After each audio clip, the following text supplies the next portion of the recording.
Hello friends, চলো আজকে আমরা শিখব মাইক্রোসফট ওয়ার্ডে কিভাবে একটা ছবি আমি ইনসার্ট করতে পারি এবং সেটাকে বিভিন্ন বিভিন্ন রকম স্টাইলাইজ পিকচারটাকে করতে পারি। তো প্রথমে আমাকে যেটা করতে হবে, দেখো আমার এখানে একটা, ধরো আমার একটা সিভি এখানে বানিয়েছি।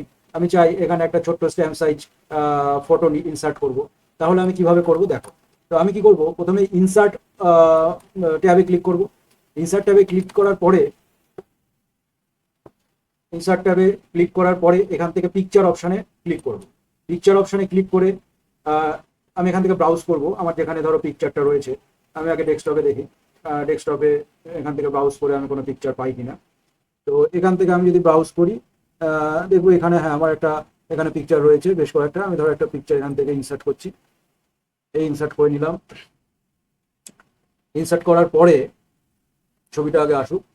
এই চলে আসলো, ছবিটা দেখো অনেক বড় এসছে। তা আমি কি করব, এটাকে কিছুটা মাউসের সাহায্যে ছোট করে নেব। এই ধরো এখানে আমি অনেকটা ছোট করে নিই। ছোট করে নেওয়ার পরে এরকম সাইজে করে নিলাম। নেওয়ার পরে দেখো এইখানে এই ফরম্যাট ট্যাবের মধ্যে আমি একটা অপশন পাবো, পজিশন। এই পজিশনে আমি ক্লিক করলে দেখো নরকম পজিশন আমাকেও দেখাচ্ছে। একটা হচ্ছে টপ লেফট, একটা টপ মিডিল, একটা টপ রাইট। সেরকম ভাবে এখানে অনেকগুলো পজিশন রয়েছে। হ্যাঁ, এখান থেকে তুমি তোমার যে পজিশনটা দরকার, ধরো আমি আমার এই পজিশনটাই রাখছি বা এই পজিশনটা রাখছি বা এরকম। বুঝতে পারছো, দেখো পিকচারটা কিন্তু মুভ হচ্ছে। আমি যেরকম পজিশন রাখতে চাই সেভাবেই কিন্তু মুভ করছে। তো আমি এরকমই পজিশনটা রাখতে চাই এবং এটাকে আমি ড্র্যাগ করে এই জায়গাটায় এনে রাখবো। আমার পিকচারটা তাহলে এখানে চলে আসলো। এবার ধরো এই পিকচারটার পজিশন আমার চেঞ্জ করার পরে আমি চাইছি কি, এই ফরম্যাট যে অপশনটা আছে এখান থেকে ফরম্যাটের বিভিন্ন স্টাইল আছে। দেখো এইটা একটা স্টাইল, এরকম একটা স্টাইল, এরকম একটা স্টাইল, এরকম বিভিন্ন স্টাইল আছে। তুমি যদি চাও এটাকে এখান থেকে আইটু রিসাইজ করে আইটু বাড়িয়ে দিতে পারো। ধরো আমি এরকম একটা সাইজ আনলাম। হ্যাঁ, এখান থেকে বিভিন্ন রকম সাইজ তুমি এখান থেকে চেঞ্জ করতে পারছো। হ্যাঁ, আহ, যেরকম ইচ্ছে। আবার এখান থেকে তুমি পিকচার এফেক্টস দিতে পারবে। হ্যাঁ, তো আগে আমি এখান থেকে ধরো তোমার যেটা ইচ্ছে তুমি সেটা আর সিলেক্ট করে নিলে। তো আমি ধরো এরকম একটা অপশন চুজ করছি, এরকম একটা থাকলো। এবার আমি ধরো পিকচারে এফেক্ট দেবো, তাহলে এফেক্টের মধ্যে এখানে অনেক রকম এফেক্ট রয়েছে। হ্যাঁ, এখান থেকে ধরো বিভিন্ন রকম শ্যাডো রয়েছে, রিফ্লেকশন রয়েছে, গ্লো রয়েছে।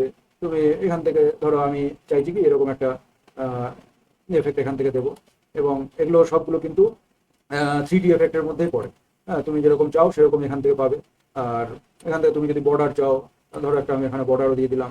তো এখান থেকে তুমি বিভিন্ন রকম এফেক্ট, এটা লেআউটের বেশি দরকার নেই। লেআউট থেকে তুমি ফটোর উপরে কোনো নাম দিতে চাইলে সেই নাম দিতে পারো। তো এটা আমার দরকার নেই। আমার যেগুলো দরকার হচ্ছে পিকচার বর্ডার, যদি আমি চাই এফেক্টসে বিভিন্ন রকম এফেক্টস আমি পাবো।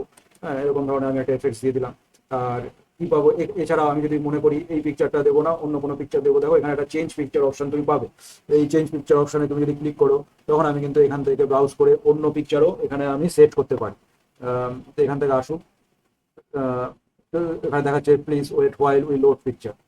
এখান থেকে আসার পরেই আমরা পিকচারটা লোড করতে পারবো। যেহেতু ল্যাপটপটা বেশ পুরনো, যার জন্য খুব স্লো প্রসেসিং হয়, যার জন্য একটু ওয়েট করতে হচ্ছে। এনিওয়ে, একটু ওয়েট করি। তো এইভাবে আমরা বেসিক্যালি ওয়ার্ডে ধরো যে কোনো কিছুতে পিকচার যদি অ্যাড করতে চাই এবং সেটাকে বিভিন্ন রকম ফরম্যাটিং করতে চাই বা স্টাইলাইজ করতে চাই, তাহলে কিন্তু আমরা ঠিক এই পদ্ধতিতে পিকচার অ্যাড করতে পারবো এবং পিকচারে বিভিন্ন রকম এফেক্ট আমরা এখানে দিতে পারবো। তো ধরো আমি এখান থেকে ফর্ম ফাইলে যাচ্ছি, ব্রাউজারে গিয়ে ফর্ম ফাইল থেকে আমি ধরো এখানে আমার অনেক রকম পিকচার আছে। ধরো আমি এই পিকচারটাকে নিয়ে আসতে চাই, তাহলে দেখো এখানে যেই ক্লিক করবো সেই পিকচারটা বসে গেল। অথবা যেরকম পিকচার তোমার দরকার তুমি সেরকম পিকচারই এখান থেকে তুমি দিতে পারো। হ্যাঁ, উম, যেটা আমার ইচ্ছে সেরকম আমি এখান থেকে পিকচার সেট করতে পারি। বা মানে অ্যাজ ইট ইজ, যেই পিকচার তোমার দরকার তুমি সেরকমই পিকচার এখান থেকে বসাতে পারো। তো এইভাবে কিন্তু আমরা মাইক্রোসফট ওয়ার্ডে পিকচার ইনসার্ট করতে পারি এবং সেই পিকচারগুলোকে বিভিন্নভাবে ফরম্যাটিং করতে পারি এবং ফরম্যাটিং এর বিভিন্ন স্টাইল এখান থেকেই আমরা বানাতে পারি। তো এই ছিল আজকে আমাদের ভিডিওর বিষয়বস্তু, কিভাবে আমরা একটা পিকচারকে ইনসার্ট করে সেই পিকচারটাকে বিভিন্ন স্টাইল করতে পারি এবং বিভিন্নভাবে ফরম্যাটিং করতে পারি। ধন্যবাদ।